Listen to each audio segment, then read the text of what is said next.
hanya orang yang bersalah, merasa bersalah, kemudian diungkap kesalahannya dia marah. Di Tempo tidak ada pemegang saham mayoritas. Apa artinya tidak ada yang bisa mengendalikan? Dan kami ketika kemudian ada orang-orang bahkan di internal yang mencoba untuk membawa agendanya sendiri, dirujak di dalam. Nah sekarang gini aja, kalau direksi aja kami lawan, kalau mereka coba menghancurkan independensi kami, apalagi kemudian dari luar. Dan kalau kemudian memang terbukti bahwa kami tidak independen, sudah banyak yang keluar. Kang Bagja itu pasti keluar, saya juga pasti keluar. Gak mungkin kami bertahan di Tempo. Independensi itu sangat mahal di Tempo. Sampai kapan kalian bertahan? Sampai publik tidak mendukung kami lagi, kecuali dibunuh oleh yang tidak alamiah ya. Seperti yang dulu, Yes. lewat undang-undang. Yes. Masih ada kemungkinan seperti itu. Ini undang-undang penyiaran. Sekarang gini aja Bang.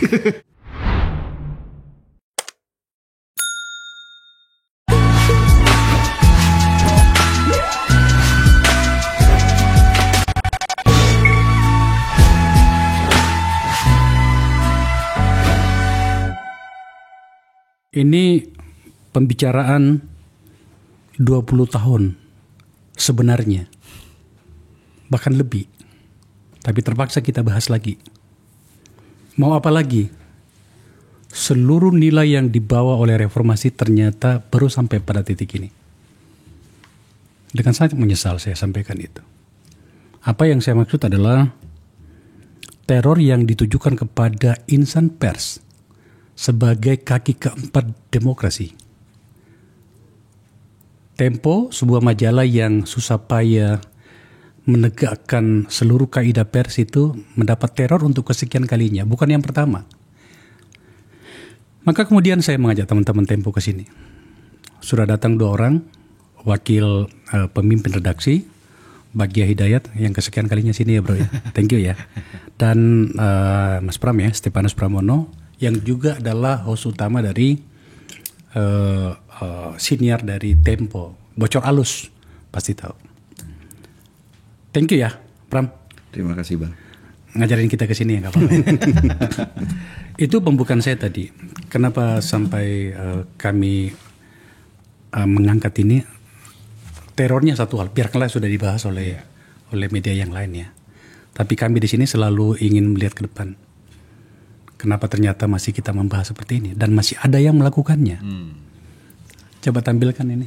Jadi yang pertama kepala babi, yang kedua itu 6 ekor tikus. Ya bukan yang pertama juga untuk Tempo. Coba lihat daftar teror yang pernah diterima oleh Tempo. Tampaknya kalian sudah berpengalaman yang kayak gini ya. Ya kan? Tapi ini yang pertama Bang, untuk yang pemakaian hewan ya. Hidup. Yang pertama ya. Kalau kita lihat kan ada bom. Bahkan yang lebih parah lagi ada bom bahkan ya. Ini dipindahkan anunya. Polanya berubah ya. Oke. Ini baru yang 2024 ya. Oh iya. Kalau bicara belakangnya Ada lagi masih ada. 2010 bahkan itu. Tempo segala macam. Oh ya yang 2010 ya. Ya beberapa memang nggak kami ungkap ya. Iya. Ada yang tidak diungkap juga ya. Banyak ya. Ya sama lah dengan kami di sini. 2 kali diretas, kemudian pernah juga kaca mobil dari staf saya dipecahin di depan situ. Ya lagi-lagi itu ya, bahwa ternyata apa yang kita jalani selama ini, saya menyebut tadi reformasi, tampaknya tidak terlalu berdampak. Kata yang paling moderat yang bisa saya sampaikan menyangkut itu. Tapi bisa kembali pada kasusnya teman-teman di sana. Ini sekaligus sebagai bentuk dari dukungan kami ya. Pemirsa, sebelum saya lupa, saya ingin disclaimer dulu bahwa kami sudah berusaha untuk menghubungi teman-teman di PCO ya, komunikasi kantor presiden, teman-teman di sana, karena seharusnya seperti itu berimbang. Tapi kami sudah berusaha dan dijawab bahwa tampaknya informasi yang telah mereka sampaikan ke publik sudah cukup. Oke, kita hormati pilihan dan sikap itu. Bagja, sebenarnya menurut Anda, ini pertanyaan klasik nih, cenderung dibuat-buat ya, enggak apa-apa lah. Sebenarnya kenapa Tempo harus selalu menjadi sasaran seperti ini? Pertanyaan bagus itu. Mengapa Tempo kan? Mengapa bukan media lain? Saya kira karena ini pelakunya. Ya, dia dan pasukannya. Aduh, kalau gitu baik, gua kesini. Enggak. Kita bikin bocor alus itu kan ya kan sebetulnya itu usaha memindahkan berita dari yang versi cetak yang susah diakses itu dan sudah tidak zaman lagi ke multimedia. Akibatnya apa? Yang sebetulnya kami tiap pekan sebelum bikin multimedia itu sebetulnya kita tuh ya dari dulu kan tunnya sama ya. Tunnya memakai tools jurnalistik untuk watchdog, untuk mengawasi 3 pilar demokrasi yang lain tadi yang disebutkan Bang Akbar. Yudikatif, eksekutif, legislatif. Karena itu Tempo dengan pemahaman seperti itu, maka Tempo itu selalu melihat dengan kritis kan pada banyak hal. Tidak hanya pada kekuasaan loh, pada dunia usaha, pada NGO. Jangan salah, kami juga meskipun kepada NGO sesama masyarakat sipil kami juga kritis melihat kegiatan mereka. Nah, karena itu apa yang kami lakukan itu hal yang biasa saja dicetak, tetapi kemudian menjadi tidak biasa ketika merambah multimedia di YouTube. Karena ada satu survei yang mengatakan bahwa 94% orang Indonesia mengakses berita via YouTube. Spesifik gitu. Artinya apa? Konten dari versi cetak dan web yang tadinya tidak banyak dibaca orang, sekarang menjadi dibaca banyak orang.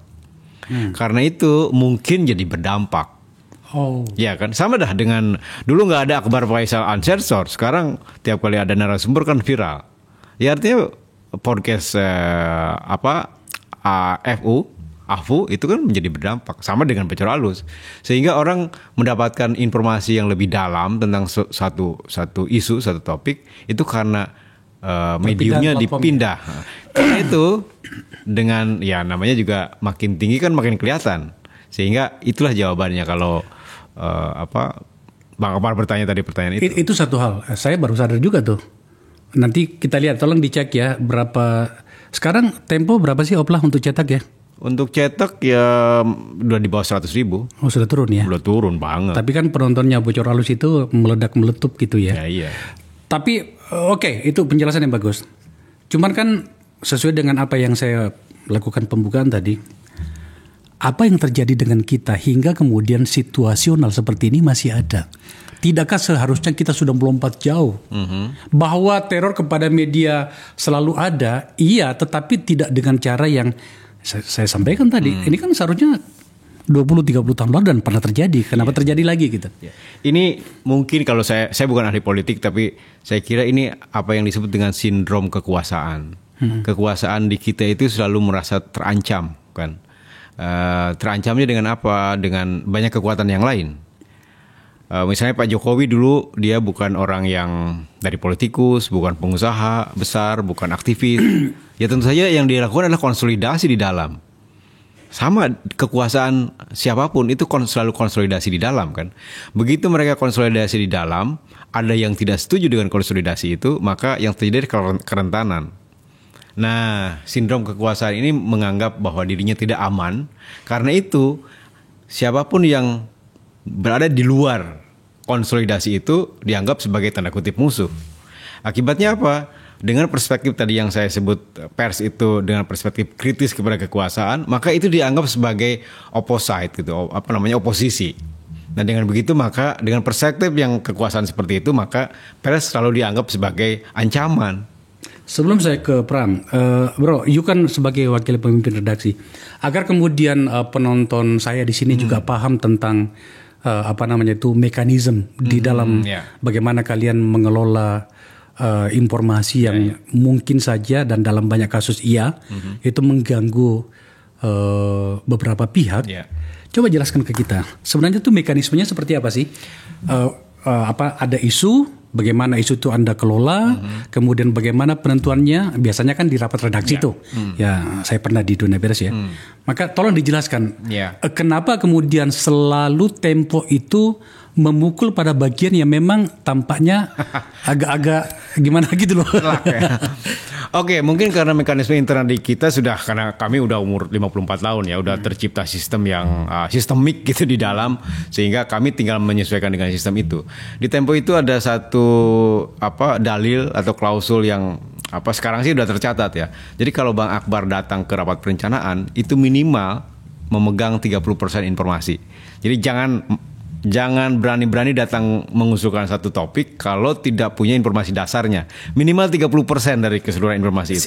Dan yang minimal 30% itu bisa siapa saja, reporter. Siapa saja. Dari seluruh desk. Bahkan Gunawan Muhammad, pendiri majalah Tempo, kalau dia punya usul, dia harus datang ke rapat redaksi. Dan itu dia lakukan. Pemret Dulu pernah. Jarang beliau. Oh, udah gak pernah, bukan jarang lagi. Dia tidak pernah kan, apalagi catatan pinggir juga sudah tidak ada kan. Nah, siapapun yang punya isu dan mau diliput itu harus datang ke rapat redaksi. Dan dia harus bisa meyakinkan rapat redaksi dengan 30% informasi itu. Tunggu dulu. Siapapun yang datang artinya adalah internal Tempo, tidak bisa orang lain. Ya tidak bisa. Oke. Dia kalau masuk bisanya orang-orang yang pernah memegang jabatan gitu ya. Bang Akbar misalnya punya informasi, kan tidak bisa datang langsung ke newsroom Tempo. Oke, itu satu hal tentu saja. Tapi orang-orang yang pernah di Tempo, katakanlah Mas Wahyu, ya kan, WM ya, itu tidak bisa lagi ya. Tidak bisa. Hanya anggota newsroom yang bisa. Dan kalaupun mau katakanlah titip berita gitu, dia harus titip kepada newsroom. Tetapi di situ titipan akan disaring dengan rapat redaksi ini. Dan rapat redaksi di Tempo itu tidak dipimpin oleh jabatan tertinggi, biasanya jabatan terendah malah. Supaya si punya jabatan tertinggi itu tidak mengendalikan rapat. Bayangkan saya jadi wakil pemimpin redaksi terus memimpin rapat. Saya bisa semena-mena kan, ini ditolak, ini terbit, bisa kayak gitu. Nah, karena itu rapatnya egaliter. Jadi saya, Mas Pram, teman-teman yang itu punya hak yang sama untuk menolak dan menyetujui. Jadi ketika saya misalnya mengusul satu isu, meskipun saya jabatannya pemimpin redaksi, tapi posisi saya di rapat itu sebagai peserta rapat. Si ketua rapatnya atau pemimpin rapat yang itu digilir, itu bisa menentukan ini gimana teman-teman, karena informasinya kok sumir ya. Siapa yang menentukan seorang pemimpin rapat pada satu rapat itu? Giliran, piket aja. Piket aja. Okay. Giliran aja. Nah, setelah itu dibahas kan, saya usul begini informasinya begini. Itu diuji oleh yang lain. Itu informasinya dari siapa? Wah, itu narasumber yang narasumber saya anonim. Tidak bisa, bro. Nggak boleh nyebut narasumber anonim di rapat ini. Harus terus terang, sehingga dengan begitu kita bisa ukur kadar informasinya. Pram misalnya, dia dekat dengan seseorang, lalu dia informasi begini. Kita tanya, informasi dari siapa? Dari si A. Wah, itu mah temen main lo 24 jam. Oke, nggak apa-apa sih sebagai informasi. Nah, karena itu kita uji dengan informasi yang lain. Teman-teman, ada nggak yang punya informasi serupa atau berlawanan dengan informasi ini? Kalau ada yang berlawanan kan kita tinggal ukur kadar pemberi informasinya. Nah, dengan begitu maka informasi di Tempo itu tersaring di rapat redaksi. Tidak bisa ada yang titip berita, tidak bisa ada yang memaksakan satu berita itu tayang. Ya, tidak bisa juga satu berita ditolak, harus ada argumennya, diterima atau ditolak. Nah, karena 30% tadi itu, maka ketika teman-teman ke lapangan ketemu dengan narasumber yang lain, itu setidaknya sudah matang. Sudah matang itu tinggal konfirmasi aja kan. Maka ketika mereka menulis, ketika mereka udah deadline, udah mau terbit, itu informasinya tuh udah datang ke rapat udah hampir separuh komplit. Begitu udah deadline itu komplit. Karena di kita ada dua mekanisme rapat. Satu mekanisme perencanaan, jadi usulan tadi itu. Kedua rapat checking. Jadi yang direncanakan tadi itu di-checking kemudian. Nah, di-checkingnya tuh ngecek yang tadi kurang-kurang tadi itu. Yang tadi 30% udah berapa persen nih? Oh, ternyata sudah 100% karena konfirmasinya lengkap. Pertanyaan-pertanyaan di rapat usulan tadi itu terjawab. Nah, dengan begitu maka di rapat checking itu barulah menyaring. Ini terbit besok. Yang ini 2 minggu lagi ya karena belum lengkap. Yang ini ya kita tunggu deh. Ini informasinya kok masih jadi sumir gitu.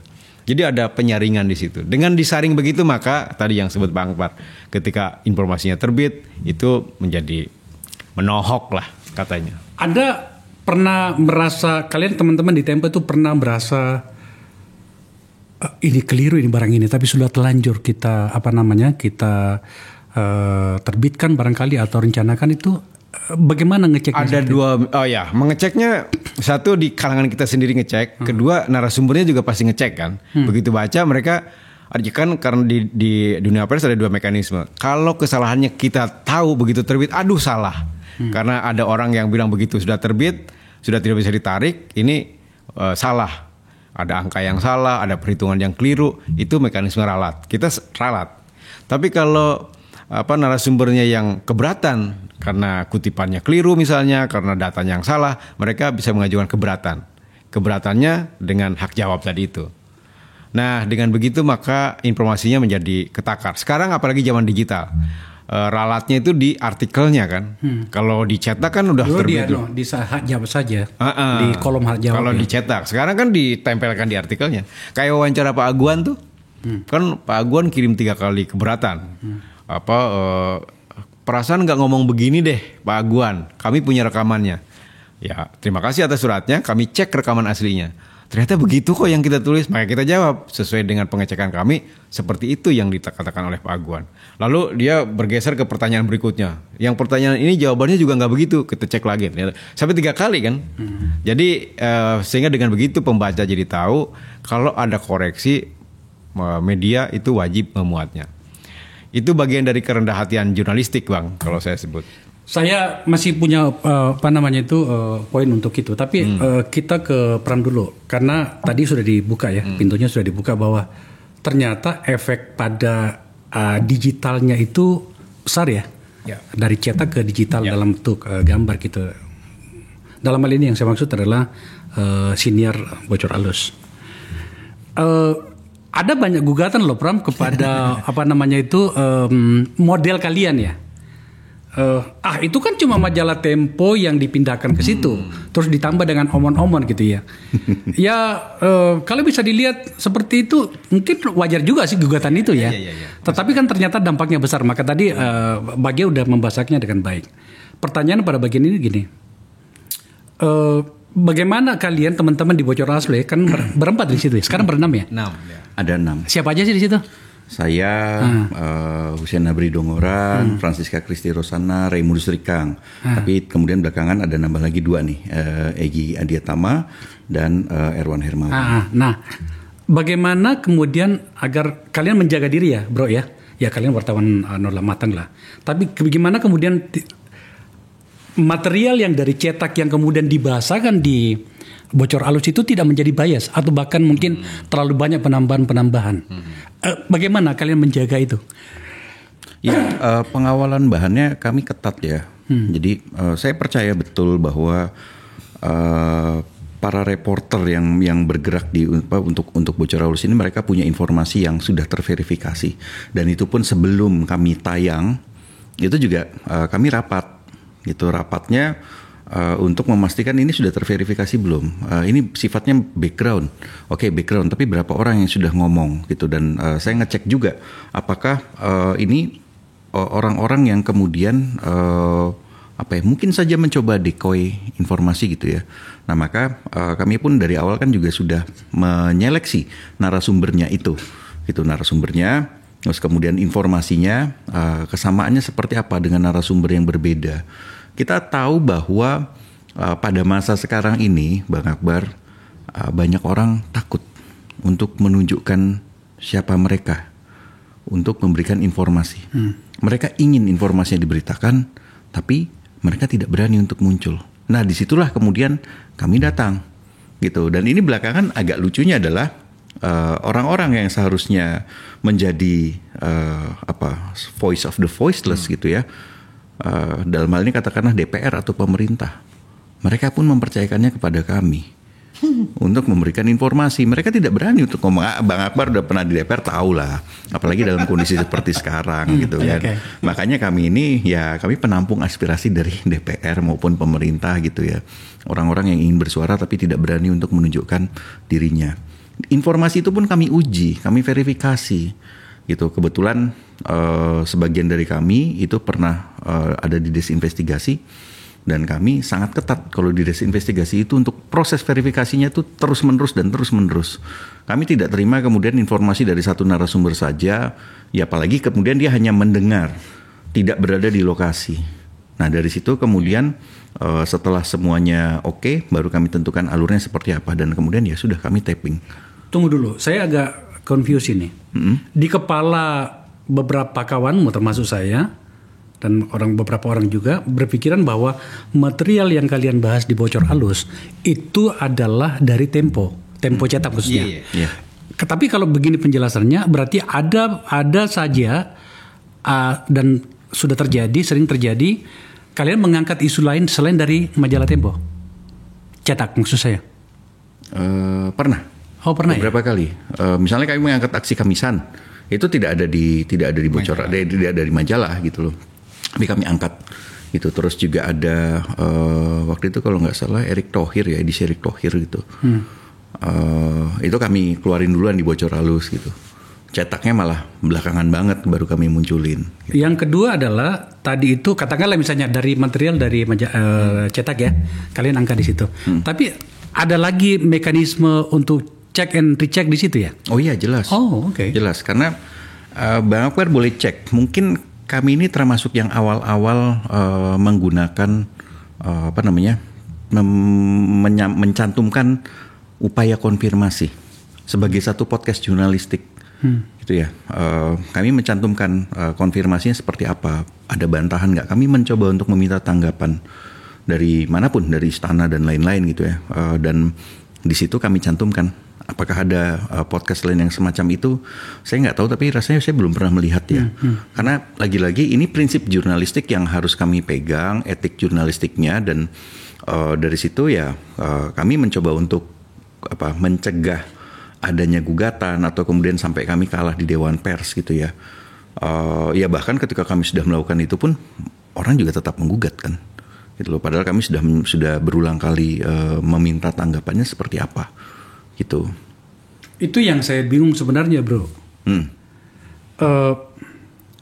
Kalau ternyata materialnya dari majalah Tempo, kita masih bicara tentang BK, karena banyak yang nanya, Tempo benar nggak sih, ya kan? Saya ingin menjelaskan itu kepada publik melalui teman-teman. Materialnya dari majalah cetak, kemudian Anda bikinkan format digital yang lain kan gitu ya. Kenapa kemudian dia dipersoalkan adalah Bocor Halus, majalahnya malah tidak kan gitu ya. Itu satu. Yang kedua, kan harusnya lebih matang. Karena dari segala pengecekan narasumber dicetak tadi, Anda olah lagi kan pada saat mau tapping di Bocor Halus kan di digital itu. Maka sebenarnya tak ada alasan orang-orang untuk menggugat itu sebab sudah double check kan gitu ya. Seperti itu kah? Ya. Ya jadi gini sebenarnya tapping itu kami sebelum cetak, sebelum penulisan edisi majalah. Jadi ini pun juga tahapannya sama-sama dengan verifikasi, sama-sama dengan proses jurnalistik yang panjang gitu ya. Dan setelah itu baru kemudian kami tapping, itu pun kami masih ada preview lagi. Kami memantau perkembangannya seperti apa. Kalau kemudian ada informasi baru yang didapatkan, misalnya pada hari Jumat, kami kan tapping hari Kamis. Hari Jumat ada informasi baru yang kemudian ternyata tidak sesuai dengan tapping kami. Hari itu adalah hari saya preview, saya cut gitu. Itu nggak bisa masuk gitu loh. Jadi kami hanya benar-benar hanya menyampaikan informasi yang terverifikasi. Gini aja, kalau kemudian banyak orang mempertanyakan gitu ya, benar atau tidaknya, kami yang pertama kali bilang bahwa Mahkamah Konstitusi akan membuka jalan bagi Gibran. Ya waktu itu kami tayang hari Sabtu. Putusannya kalau nggak salah 16 Oktober ya. Hari Senin dibacakan. Bikin saya meriang. Oh iya, dari pagi sampai siang, itu semua ditolak oleh MK. Mati kalau kemudian sampai yang terakhir itu ditolak. Saya sampai bilang nih kalau kemudian kita sampai salah di sini, udahlah pikirkan untuk bubarkan aja itu Bocor Halus. Saya yang bilang tuh, begitu putusan pertama yang tentang apa tuh, yang jam 9 itu kan kita bilang ini bakal gol. Tapi kemudian ya tapi bukan yang utama ya. Iya, bukan itu, yang terakhir. Itu nggak sesuai dengan yang kita bilang. Tapi untuk yang utama, saya bilang ini kalau salah nanti yang utama jam 12 udah tutup aja Bocor Halus. Ngeri juga ya. Keras banget di Tempo itu. Nggak enak makan minum itu seharian itu. Lu meriang dong berapa jam tuh? Itu jam 9 sampai jam putusan jam berapa? Sore ya, menjelang sore, siang menjelang sore gitu. Dan itu deg-degan banget. Bener gak nih? Ternyata begitu putusan 90 dibacakan, benar. Itu satu. Yang lain ya udah banyak lah yang bisa dilihat ya.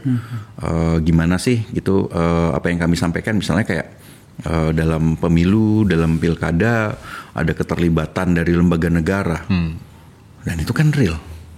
Nyata gitu loh.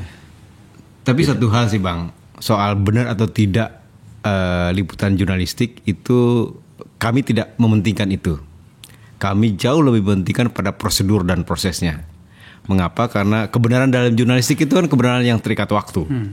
Hari ini kebenaran A, besoknya ada yang menyangkal kebenaran itu, berubah kebenarannya. Jadi kami tidak pada kesana. Yang jadi pertaruhan adalah bagaimana kami mendapatkan informasinya. Karena itu tadi pertanyaan soal ini kan katanya sumber anonim kan. Di Tempo ada prinsip yang paling dasar, kalau Anda mendapatkan informasi dari sumber anonim itu tidak boleh satu orang. Anda harus cek kepada sumber lain. Bahwa itu sumbernya anonim juga, ya setidaknya kita punya informasi pembanding. Ada komparasinya ya. Ada komparasinya. Kalau ada satu orang bilang A, kemudian satu orang bilang B, perlu ada komparasi lain yang itu narasumber ketiga kan. Nah, untuk bisa mengukur narasumber itu ada dalam ilmu jurnalistik itu ada tahapannya kan. Narasumber itu yang pertama itu tidak boleh urutannya tidak boleh berubah, itu pelaku. Yang kedua yang mendengar, baik melihat saksi, baik yang melihat maupun yang mendengar. Yang ketiga itu yang berwenang. Baru yang ketiga pakar. Nah, itu narasumber yang tidak boleh dilewati. Jadi ketika dalam rapat tadi perencanaan, ini narasumber saya bilang begini. Kita tanya, itu siapa narasumbernya? Oh, dia narasumber yang mendengar. Ya jangan dulu bro, cari pelakunya. Ini baru informasi awal kalau begitu. Anda harus ketemu dengan pelakunya. Gitu. Jadi artinya begitu dia perencanaan, oke 2 minggu lagi deh. Ya. Gitu. Jadi ada tahap-tahapannya. Ya, pertanyaan gini bro. Pertanyaan saya ini adalah mencoba untuk memediasi karakter dan mazhab jurnalisme Tempo dengan publik. Penting. Agar kemudian karakter intelektual dan peradaban informasi kita itu menjadi lebih baik ya. Saya mencoba untuk memediasi itu. Ya Tempo kadang-kadang juga menjengkelkan saya. Tapi kan bukan berarti saya harus mematikan kebenaran yang sedang mencoba Anda usungkan gitu ya. Jelek-jelek forum saya ini kan sebenarnya belajar dari kalian bro. Bagaimana kemudian saya dikritik sama orang. Anda itu banyak ngomong. Saya bilang ini bukan wawancara, ini diskusi. Karena dengan diskusi itu kemudian kita bisa menemukan banyak hal ya. Perspektif yang kemudian membuat kita menjadi lebih baik lah. Oke, kita maju. Ini menyangkut dengan kebisaan teman-teman. Kemampuan teman-teman menembus narasumber. Wartawan yang baik itu kan pemirsa, wartawan yang baik itu salah satunya bisa diukur dari kemampuan dia untuk menembus narasumber. Itu sudah menjadi sesuatu yang bagus di dunia pers. Nah, saya kembali ke teman-teman. Isu yang selalu Anda angkat itu isu yang selalu mematikan bagi kelompok yang dari tadi kita bahas nih. Kan gitu ya. Tapi selalu saja kalian mendapatkan informasi itu. Dari proses ini sebenarnya apa yang ingin Anda katakan dalam konteks kita? Ilmu resese, tidak ada kejahatan yang sempurna. Cakep itu barengnya. Semua kejahatan meninggalkan jejak. Yes, itu yang dipercaya. Kami percaya. Jadi kalau Bang Akbar, kalau ada satu peristiwa, pasti kan tidak satu orang. Kejahatan itu tidak bisa satu orang. Paling tidak 2 orang. Ada pelakunya sama ada korbannya kan. Itu namanya kejahatan. Betul. Kalau pelakunya 1 orang ya itu namanya bukan kejahatan kan. Bunuh diri kejahatan, tapi ya tidak ada pelakunya kan. Nah, dengan begitu maka kami percaya ada selalu orang yang mau memberikan informasi kepada kami dari sebuah peristiwa. Itu satu hal, tapi hal yang lainnya adalah kenapa pula informasinya diberikan kepada kalian? Nah, ini soal teknik. ini soal teknik. Tekniknya sederhana aja. Di Tempo itu sejak dari reporter itu bangun tidur itu harus 2 modalnya, kurius dan skeptik. Itu. Jadi ketika misalnya tadi ya, kayak mengupas bawang lah. Misalnya Bang Akbar mendengar sesuatu, informasi. Bang Akbar lihat nggak? Enggak, saya cuma dengar dari si A. Nah, siapa si A itu? Kita datangin si A. Si A juga ternyata denger aja. dengarnya dari siapa? Pasti ada narasumber utamanya kan. Begitu dia putus informasinya, tidak sampai ke intinya, dan mereka bukan tadi 4 kategori narasumber tadi itu, bukan sampai pelaku, maka putus informasinya. Di rapat pasti tersaring. Udah bro, itu mau ada susah aja. Udah, kirim salam aja tuh ke Bang Akbar ya. Saya disiplin di isu itu ya. Kalau begitu situasinya Pram, lu kan sering di lapangan nih sama teman-teman gitu ya. Anda tidak khawatir dalam kasus seperti yang dijelaskan Bagja tadi. Tidak khawatir, malah Anda dimanfaatkan oleh pihak yang mungkin merasa terabaikan oleh kelompok. Katakanlah kalau kekuasaan ada orang yang berkuasa, terus ada orang yang terabaikan. Dia dikasih informasi aja benar. Tetapi kemudian itu adalah bagian dari bagaimana dia menghajar lawannya itu. Anda tidak merasa dimanfaatkan itu? Kalau kemudian dimanfaatkan, tentu saja kami akan menulisnya serta-merta begitu saja. Tapi yang pasti satu, kan tadi ya kalau benar. Kalau enggak gimana? Itu dia. Maka itu pentingnya verifikasi. Yang kedua, ya setelah verifikasi itu kita lakukan, tentu biasanya kami selalu bertanya sih, motifnya apa? Ketika memberikan bahan ini apa motifnya? Tapi Bang, ada pepatah, intan yang keluar dari mulut anjing sekalipun tetap intan. Ya kan, ketika memang itu benar, sudah kami uji benar, bahkan itu datang dari orang yang mungkin dianggap paling sinting sekalipun, tapi ketika informasi itu ternyata benar, rasanya, apalagi terkait dengan kepentingan publik ya itu dasar kami, informasi terverifikasi dan ini untuk kepentingan publik, ya sudah beritakan, gitu. Bang Akbar mau nyerang si A, datang ke saya, wih nih. Saya akan tanya motifnya apa sih? Oh, persaingan bisnis ternyata. Tapi saya akan tanya ke Bang Akbar, mana buktinya? Begitu Bang Akbar keluarkan semua buktinya dan saya lihat, oh ya ini buktinya bukan sekadar perusahaannya dia yang lagi berantem. Dia jengkel sama ini ya oke, itu urusan personal. Tapi urusan saya adalah kepentingan publiknya. Misalnya gara-gara ada si A gitu yang Bang Akbar adukan ke saya, si A ini ternyata berbuat jahat gitu, korupsi, merusak lingkungan dan seterusnya. Yang saya ambil merusak lingkungannya.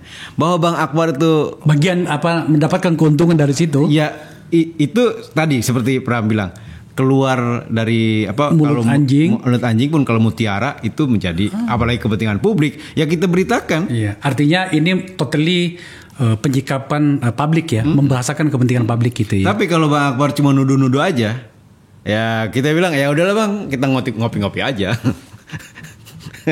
Dan itu banyak ya. Banyak banyak orang yang mencoba menyerang seseorang, tapi kemudian dia sendiri tidak berhasil membuktikan bahwa serangannya itu mempunyai dimensi kepentingan publik. Ya kita. Makanya dalam situasi itulah kemudian kita kembali ke awal tadi, kepala babi dan tikus itu, kenapa pula mereka sangat terganggu dengan itu? Saya kembali ke titik nol nih, ya kan? Ingat Nawal El Sadawi, perempuan di titik nol gitu. Kenapa pula kembali ke situ? Artinya itu sebuah realitas. Apa yang kita bisa kira-kira gambarkan dari situ, Pram? Bagja?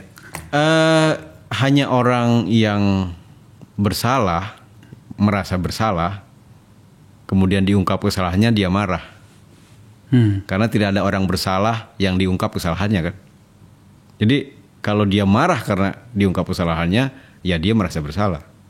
Ketahuan intinya. Ya, dalam hal seluruh teror kepada dunia pers ya, katakanlah kepada Tempo, mungkin juga Anda punya informasi yang lain. Pernah nggak ada yang terungkap pelakunya oleh aparat penegak hukum? Pernah nggak ada? Nggak ada ya. Kalau yang saya alami sejauh ini ya, maksud saya tim saya ya gitu ya. Belum sih. Ya 2 kali tuh mobilnya Husein dipecahin gitu. Itu dia. Sampai sekarang nggak ada. Yang satu nggak jauh dari rumah Kapolri, sepelemparan batu. Yang satu lagi dekat pos polisi. Ya ada sampai sekarang. Teman-teman di media yang lain juga seperti itu barangkali ya. Pernah nggak ada yang terungkap? Bahkan kasusnya Udin tahun 1900 ada sih yang terungkap. Apa itu kasus apa? Yang Udin kan terungkap, yang pembunuhan di Halmahera terungkap, tapi ya kemudian hukumannya kan ringan. Yang ini di luar soal Tempo, teror sama Tempo. Udin tapi belum terungkap belum terungkap penuh loh. Tahu gitu ya, kan. tahu kita tahu pelakunya. Nah, akhirnya sudah kelihatan banget sih sebenarnya gitu, tapi tidak terungkap secara detail. Tapi urusan teror kepada Tempo itu mungkin sebagian kecil, Bang. Media lain di daerah jauh lebih represif. Iya, kita tahu. Coba kita lihat nih. Nih. Ini catatan dari teman-teman di AJI ya. AJI mendokumentasikan 89 kasus serangan dan hambatan dengan 8 kategori. Ini terhadap kebebasan pers ya. Yang paling banyak itu adalah ternyata kekerasan fisik. Teror dan intimidasi. Ya kan? Dan kayaknya Tempo yang paling dapat banyak bagian di situ. Perlu dicek lagi tentu saja. Belum tentu juga loh. Kemudian pelakunya malah aktor negara gitu ya. Ya kan, coba lihat ini. Aktor. Iya. Totalnya ada 36. Aktor non negara itu 29. Ini catatan yang harus kita ketahui para pemirsa. Karena ini kita katanya sudah berada di dunia yang demokrasi nomor berapa itu? Nomor 2 di dunia. Sekarang berapa? Turun lagi gitu kan. Nah ini secara banyak lah gitu ya. Iya. So kembali ke aktor negara tadi. Nih kita ke sini nih. Berbahaya sekali loh. Ini kan temuan AJI ya. Iya. Ya kita punya patokannya. Berbahaya sekali kalau kemudian aparat negara, apalagi yang bersenjata, yang dalam kasus ini dianggap sebagai pelakunya gitu. Coba lihat. Polisi 17, TNI 5, Jaksa 1, aparatur pemerintah yang lainnya ada 36. Aktor negara. Apa catatan Anda? Ya seperti yang Bang Akbar bilang, reformasi baru segini aja gitu. Iya kan? Artinya kita masih harus lebih banyak belajar. Karena demokrasi itu kan konsekuensinya riuh banget. Itu konsekuensi demokrasi. Semua orang ngomong kok. Semua orang ngomong, semua orang bicara, semua orang berpendapat. Orang biasa aja harus dilindungi kebebasan berekspresinya. Apalagi media massa yang memang sudah... Memang tugasnya begitu kan, sebagai anjing penjaga, namanya juga watchdog, untuk agar apa sih kok pers ini menjaga 3 yang lain? Karena 3 yang lain itu punya kekuasaan, punya power, punya dana sumber daya, dan kata Lord Acton kan, sejarawan Inggris itu, power tend to corrupt. Jadi kalau orang dikasih kekuasaan, Bang Akbar sekarang nggak senang-wenang karena nggak punya kekuasaan, ya kan? Begitu dikasih, ujilah seseorang dengan dia dapat kekuasaan, maka begitu 3 orang ini, 3 unsur ini punya kekuatan, dia akan cenderung korup. Nah, tugas media lah untuk mengontrolnya bersama publik. Ya tapi kan bahaya sekali, Prab. Coba lihat itu, negara loh bro. Itu yang membuat saya harus mengundang Anda ke sini. Karena menurut saya kita sekarang sudah reformasi berapa tahun ya? Ya 2007. Tahun nanti Mei 2027. Iya. Sudah terlalu lama Bang, kita kembali ke titik nol. Ya. Tapi ini kayaknya belum lengkap nih ya. Seperti data. Oh ini mungkin data yang 2023 ya. 2023 ini. Mungkin kalau 2025 nambah lagi tuh aktor negaranya ya kan. Mungkin saja, saya juga nggak tahu ya kan. Kami hanya mengambil dari laporan AJI loh. Betul. Gitu ya. Dan isu-isunya itu ya yang apa? Jadi itu isu sosial, akuntabilitas dan korupsi, isu politik, pemilu. Yang paling banyak adalah korupsi. Korupsi, akuntabilitas dan korupsi. Nah, kita harus mengatakan apa pada bagian ini, teman-teman?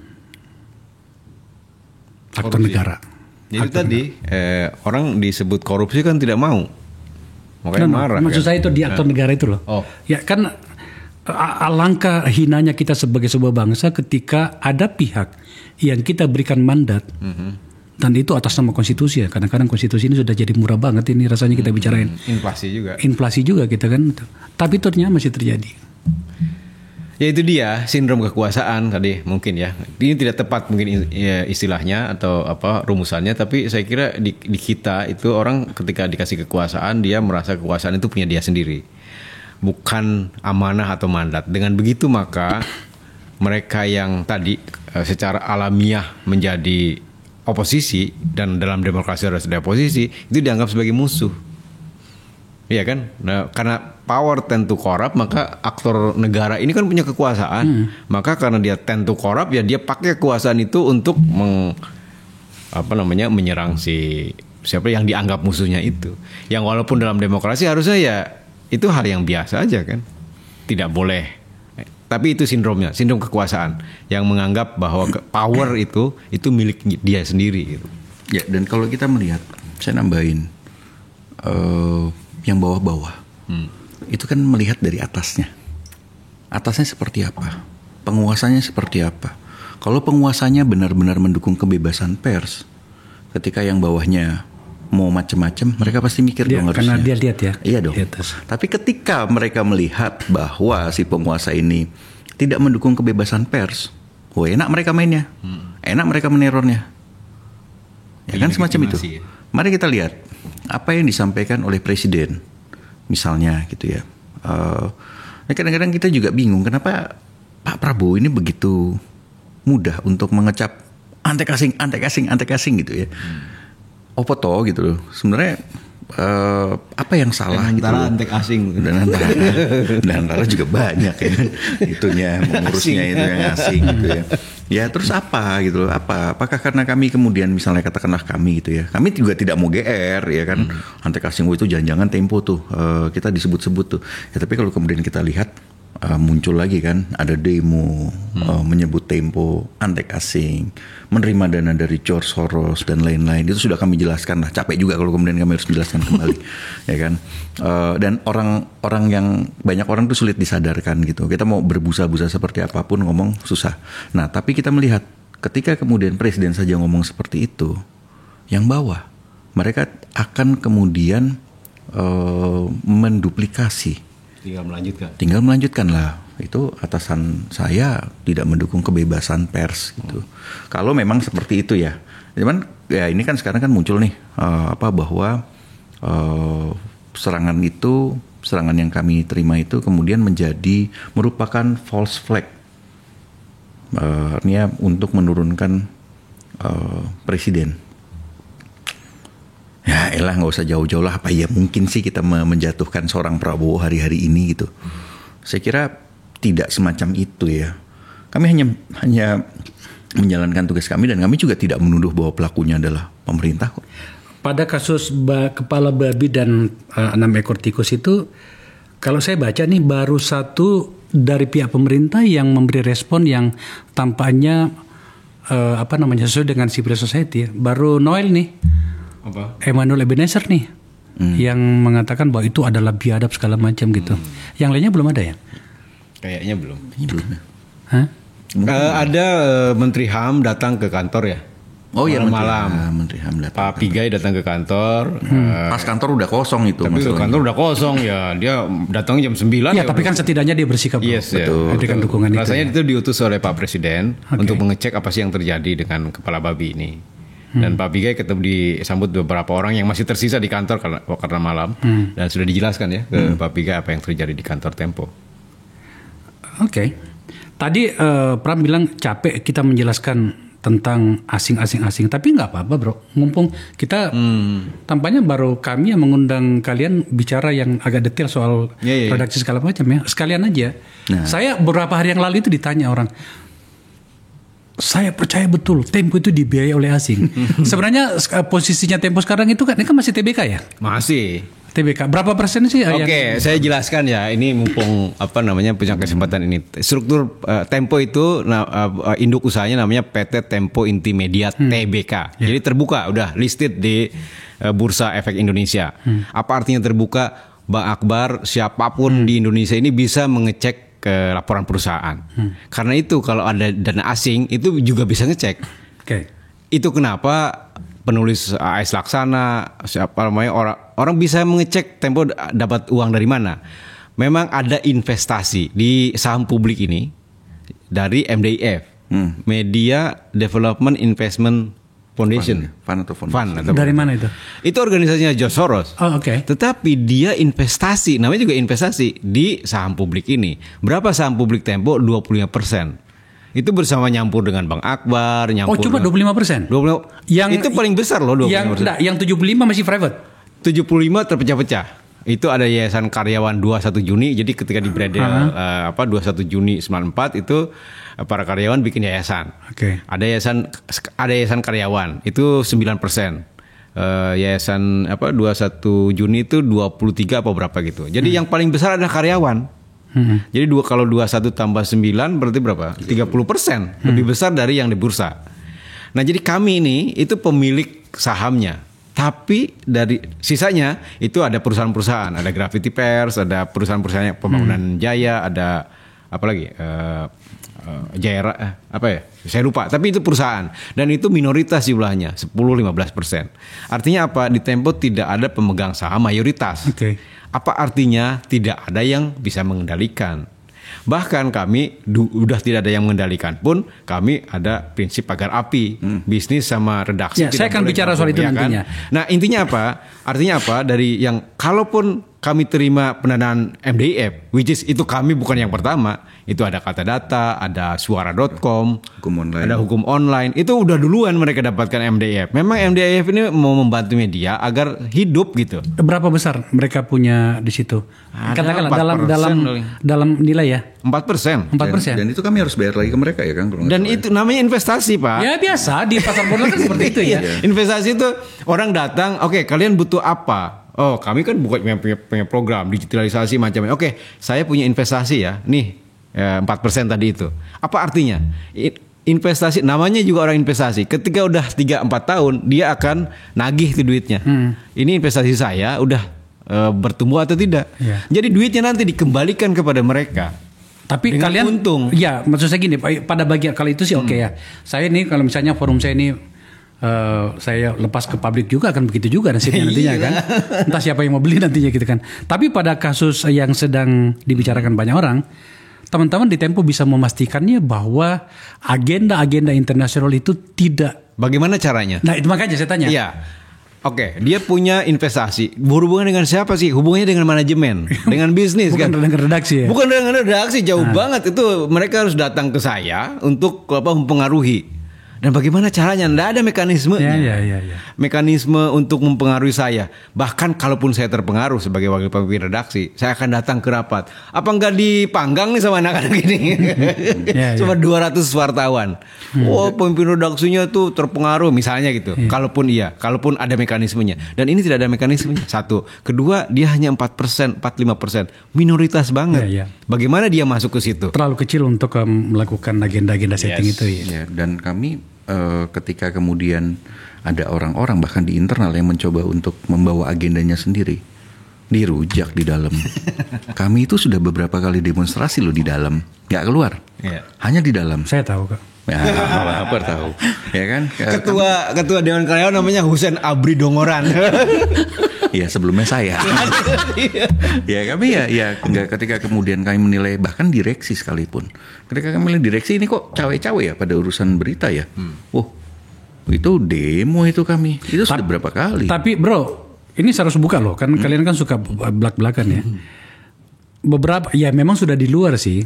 Tapi beberapa orang mantan pejabat Anda itu tampaknya ketika tidak lagi di Tempo ya. Itu tiba-tiba bermesraan dengan skala yang sangat berat dengan banyak pengambil kebijakan. Itu tidak jadi bias nantinya Anda ketika dia datang lah misalnya. Ya mereka pun masih, kita punya satu grup misalnya dengan Mas Wahyu misalnya, Mas Wahyu Muryadi, dia mantan pemimpin redaksi Tempo yang kemudian jadi staf ahli Menteri KKP. Ya Mas Wahyu karena satu grup dia kasih info-info. Tapi apa kita telan semua? Ya enggak lah. Jangankan Mas Wahyu, pendirinya pun Gunawan Muhammad coba-coba waktu itu mengkritik kita ya soal pemberitaan Jokowi, Ahok dan lain-lain. Ya kami tetap jalan terus. Lu pemilik iya, tapi kemudian yang menjalankan ini kan komisaris kami, bro. Pemilik dia cuma 0, berapa persen. Ya pendiri lah ya, pendiri ya. Tapi kami tetap konsisten walaupun kemudian Mas GM punya sikap politiknya, tapi kami menilai temuan kami nggak seperti itu. Ya sudah, kami tetap tidak terpengaruh dan kami beritakan. Itu berapa kali ya? Kita sering banget berantem sama Mas GM itu di grup itu. Kang Bagja lah paling sering. Pada akhirnya kan memang orang bertanya. Nah, kita menuju pada bagian akhir dari diskusi kita. Bagaimana caranya Tempo bisa hidup gitu ya? Jangan ragukan bagaimana komitmen saya dan pikiran saya untuk media kita tetap menjadi seperti yang seharusnya ya. Forum ini kan saya dirikan agar membantu teman-teman lah di Tempo kira-kira gitu ya. Tetapi kan padanya orang bisa mencoba untuk mempertanyakan nggak gampang loh hari-hari seperti ini bertahan. Bahkan media yang sangat besar, tak usah saya sebut namanya, itu lembaran korannya itu tinggal ya kecil banget saya ya. Saya langganan soalnya. Saya juga bro. Itu kalian bagaimana bisa bertahan gitu?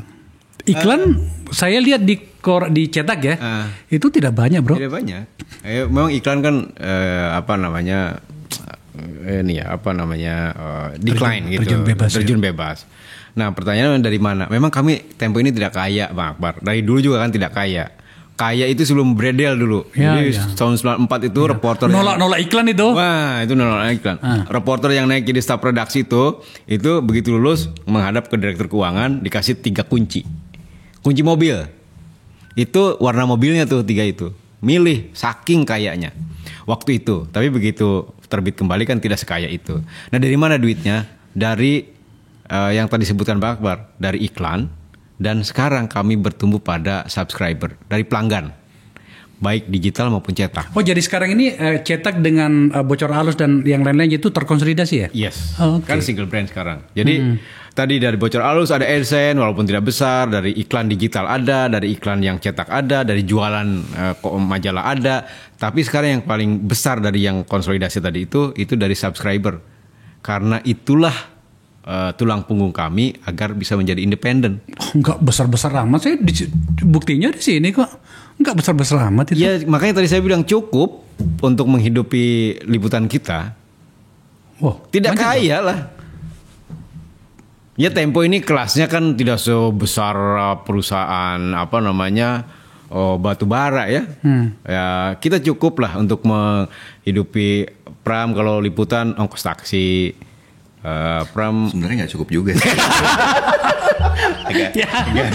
Ini keluhan loh ini. Justru itu ketika kemudian kami bekerja untuk kepentingan publik. Dan itu mahal kadang-kadang. Investigasi itu mahal sekali. Saya pernah liputan waktu itu Alexis. Itu sebenarnya nggak terlalu investigasi gitu ya, in depth lah, tapi ya semi investigasi. Itu kami keluarin duit 120 juta itu. 120 juta. Papua lebih gila lagi. Papua 300 juta habis. Dan itu besar, makanya kami membuka pendanaan dari luar. Hibah. Seperti apa? Ada banyak, mulai dari Pulitzer Center ya, Kang ya. Terus juga ada FPU, itu Free Press Unlimited gitu. Lembaga-lembaga donor media. Iya, mereka memberikan dana. Tapi apakah mereka kemudian cawe-cawe? Lah sekarang gini aja, kalau direksi aja kami lawan, kalau mereka coba menghancurkan independensi kami, apalagi kemudian dari luar. Dan kalau kemudian memang terbukti bahwa kami tidak independen, sudah banyak yang keluar. Kang Bagja itu pasti keluar, saya juga pasti keluar. Gak mungkin kami bertahan di Tempo. Independensi itu sangat mahal di Tempo. Itulah sehingga kemudian kami berani untuk melawan bahkan direksi. Ya, ketika kemudian kami mulai ini, independensi kami coba diganggu nih. Abang bisa melihat apa yang dimiliki oleh Tempo yang tidak dimiliki mungkin saja tidak dimiliki oleh media lain. Independensi. Kalau kemudian kualitas wartawannya, ya mereka banyak lah yang punya kemampuan tembus sumber, banyak. Tapi apakah mereka independen? Apalagi dalam kondisi seperti sekarang. Termasuk dalam hal itu tadi, Bagja tadi sudah menyebutnya sedikit. Di redaksi itu ada yang namanya chance wall, para pemirsa, redaksi dan usaha. Kalian bisa jelaskan ke kita bagaimana menjaga agar chance wall itu tadi itu tidak lompat pagar gitu?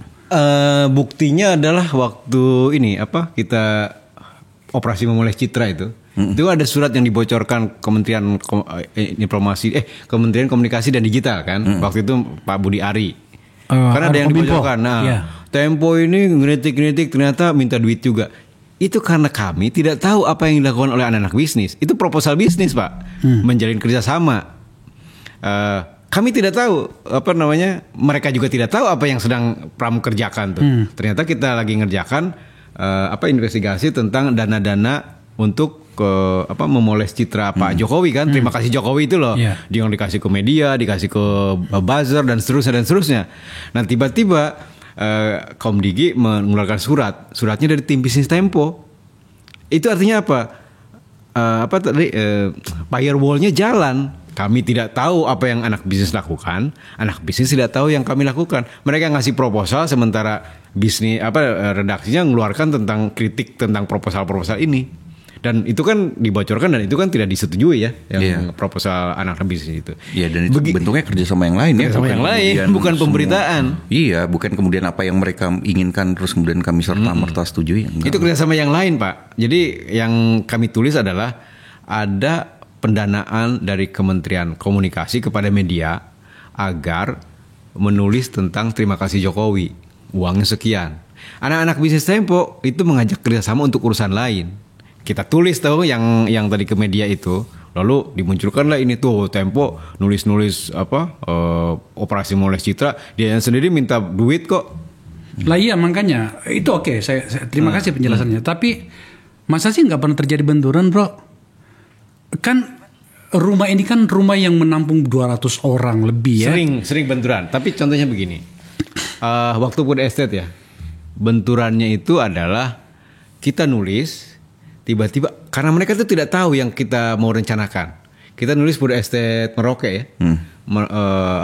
Temuannya di sana bahwa proyek strategis nasional Food Estate itu mengokupasi lahan masyarakat adat. Gitulah temuannya. Lalu terbit jadi cover story.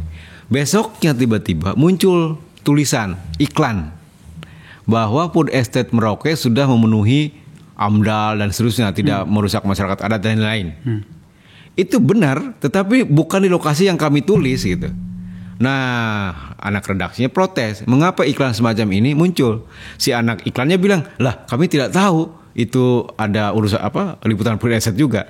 Akhirnya direksi memutuskan iklan itu dibatalkan. Wow. Kami tidak terima uangnya.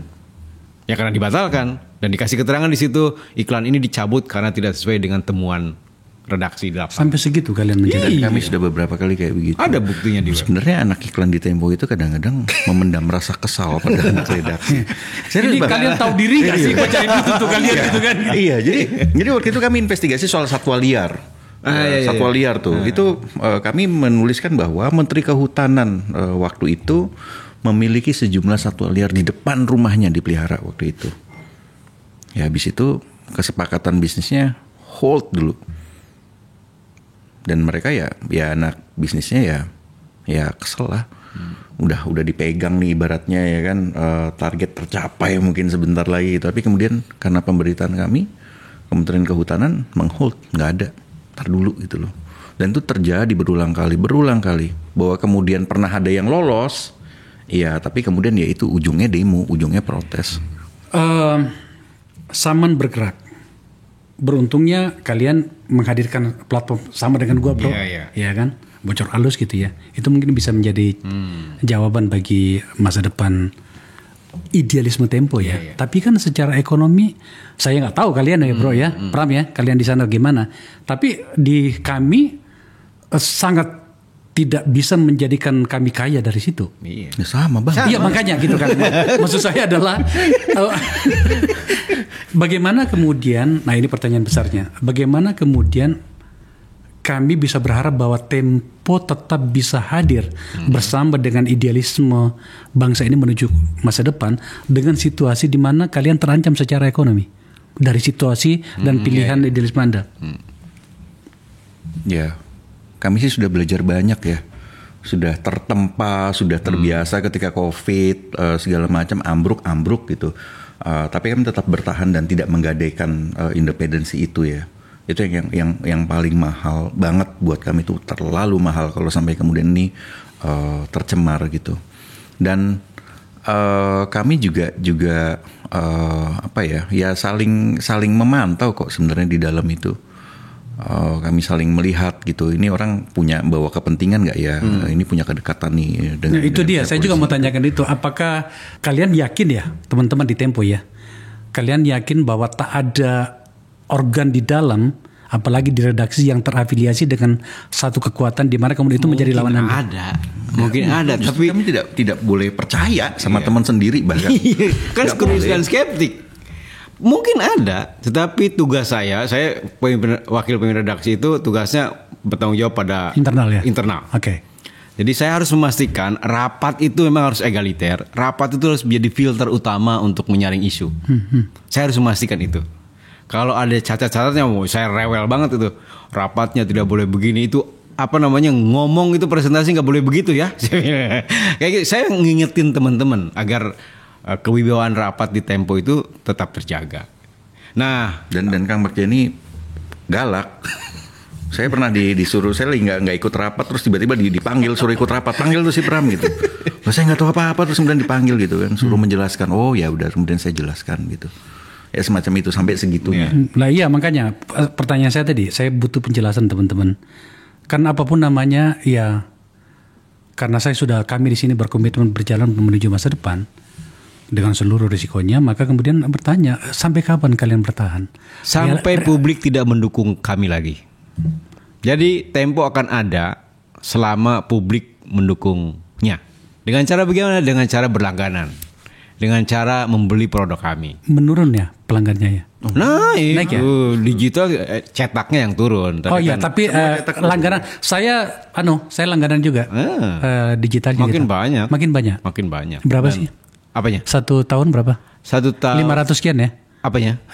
Langganannya ya? Enggak murah. Kan murah ya, ada beberapa promo. Sekarang saya juga nggak ingat karena saya ngambil yang paket lengkap itu tahun 600. Iya 500 sekian lah, 600 hampir. Ya katakan ada kali 100.000 pelanggan berapa tuh? Oh, 6 miliar kan? Sekarang sudah berapa pelanggan? Iya itu segitu. 100 miliar, 100 ribu. Ya, 6 miliar kita dapat. Sebulan lah ya. 6 miliar. Saya tuh ngebiayain nanda tangan invoice tuh buat liputan macam-macam. Ya 3-4 miliar lah sebulan ya. Artinya apa? Jualan berita dengan langganan tadi itu sudah bisa menghidupi produksi beritanya. Itu dia. Ini jawabannya. Jadi ternyata Tempo salah satu cara untuk bertahan itu ya. Yes. Dan itu terus naik ya? Terus naik. Ya itu hanya dari langganan ya. Ada kan AdSense, programatik, macamnya tahu lah. Terus iklan juga terutama. Ya iklan juga, iklan placement ya yang dicetak, iklan kerjasama, hibah, StoryGrand, kan banyak sekali itu yang membuka hibah-hibah liputan. Artinya kan kita bisa baca dari sikap perilaku pelanggan digital itu dengan situasi hari ini, itu kan yang membuat teman-teman di Tempo yakin bahwa Tempo tidak akan pernah mati sebab terbaca dari situ. Selain idealismenya yang bersama dengan publik. Kecuali dibunuh oleh yang tidak alamiah ya. Seperti yang dulu. Yes. Lewat undang-undang. Yes. Masih ada kemungkinan seperti itu.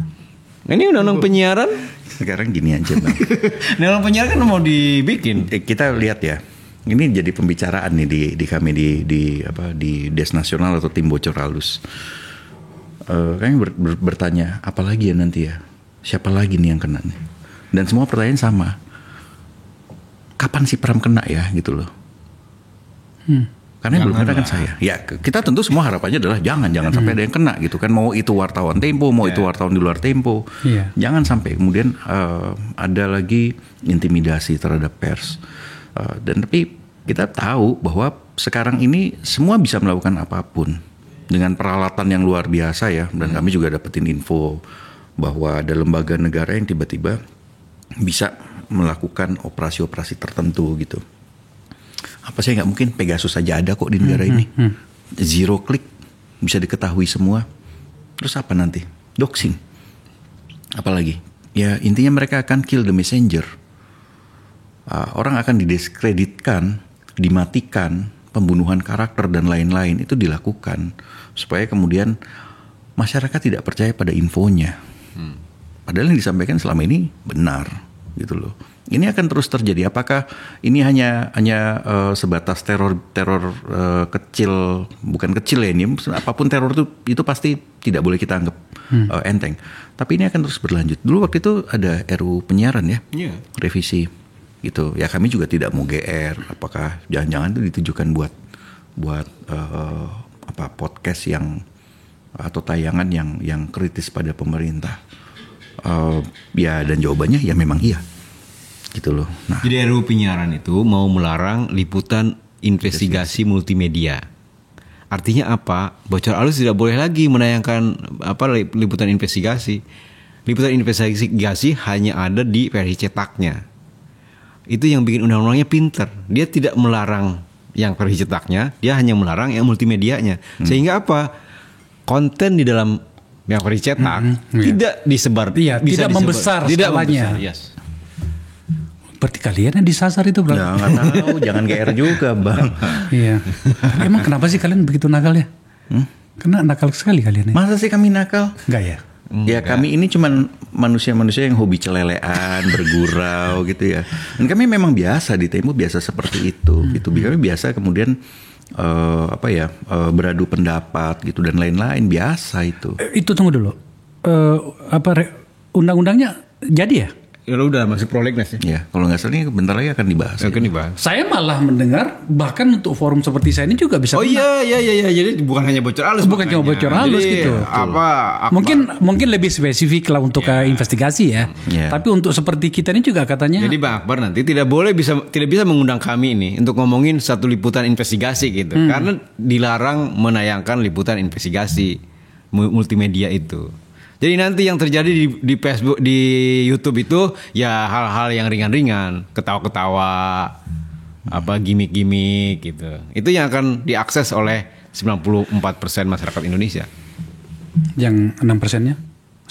Yang 6%-nya ya nggak nonton YouTube kan.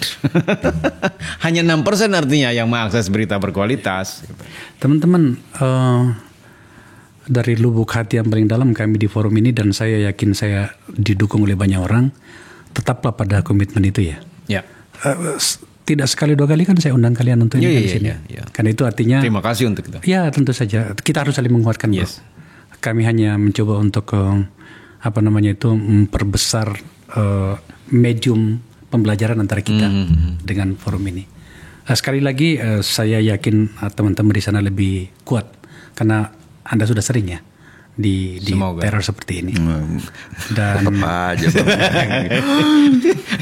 yang namanya di teror, Bang. Aduh. Kan kalau begitu kan tinggal dimasak aja. Ayah.